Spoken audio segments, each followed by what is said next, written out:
Par! Paano ba daw ako gumawa ng lomi? Simple lang naman ako gumawa ng lomi, par.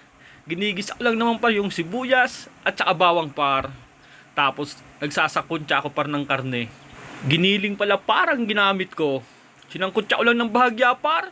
Tinimplahan ko par ng oyster sauce. Tapos minekos-mekos ko ulit, par.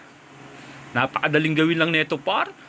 Pag medyo okay na par yung giniling, par, sa ako isusunod par yung atay ng baboy, par. Tapos yung kaldo, par. Pata pala par ng baboy itong ginamit nating kaldo dito. Napakabisa din yan, par.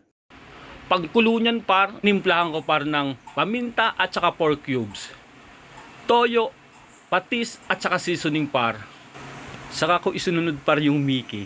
Mickey ng Batangas ulit to, par. Napakabisa, par.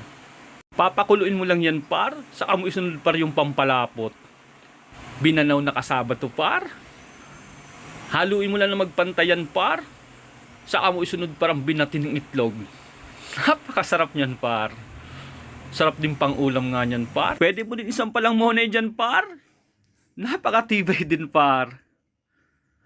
Napakasimpleng toppings lang yan, par. Ribusado at saka itlog. Napakatibay na. Salamat, par.